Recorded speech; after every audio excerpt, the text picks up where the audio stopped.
Hi there. To improve my game development skills and general game development knowledge, I'm attempting to make a set of small games over the next year. Making small games has been a popular topic for a while, and I can understand why. It allows you to focus on testing out ideas and systems, work through every aspect of game development from the beginning all the way through the end, and create a fully complete game. Game development is very much so a hobby for me, so I need to keep the scope of each game small to complete it in a timely manner. I'm going to try to time box each game to around a month, but still allow myself some flexibility if I'm really enjoying a particular project. I also want each game to feel somewhat polished and complete, like a vertical slice of gameplay, so keeping the scope small will help achieve this. The first project I've worked on is a simple asteroids clone with a few tweaks that I've named Asteroid Attack. In Asteroid Attack, you play as a spaceship pilot tasked with destroying as many incoming asteroids as possible. My goal with this game was to get back into game development with something easy and straightforward after an extended break from working with the Godot game engine. I started by creating some simple pixel art using Sprite. First, a player ship with a thruster animation and a death animation, an asteroid that admittedly looks much like a chocolate chip cookie with a rotation and death animation, and some bullets for the player to fire.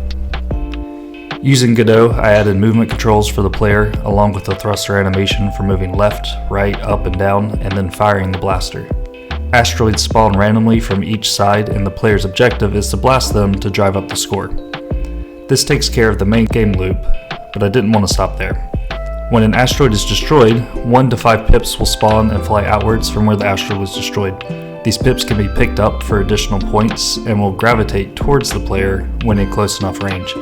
This is to incentivize the player to not sit in one place, but instead move around, collecting the extra points, which adds risk since the player is more likely to get hit by an asteroid moving around.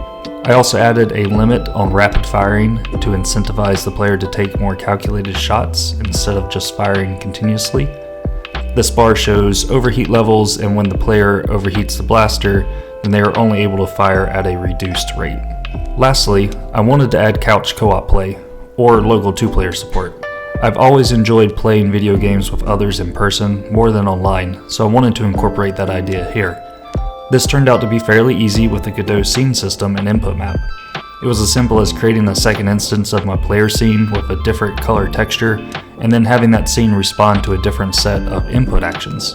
I defined both player 1 and player 2 input actions in the project settings input map, and then assigned each player instance an ID corresponding to those input actions.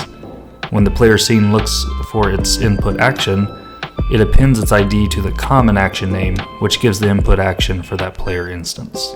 It was really nice to see how straightforward it was to implement couch co-op support, so I plan to include this in future projects as well.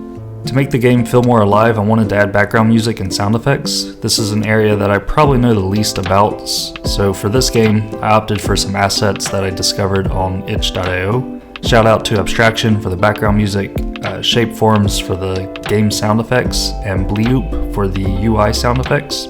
I'll leave links to their pages in the description. I especially enjoy working with UI components, so I probably spent too much time working on UI than on gameplay in this case. I do think it added a nice level of polish though, even for this simple game, to be able to adjust sound settings and have UI audio feedback. I hope you enjoyed this video. If so, please consider giving it a like and hitting subscribe if you want to follow along with my progress on this and future projects. The link to Asteroid Attack is in the description if you want to check it out. Let me know what you think in the comments and post your high score. Thank you for taking the time to watch this video. I really appreciate it. Happy coding.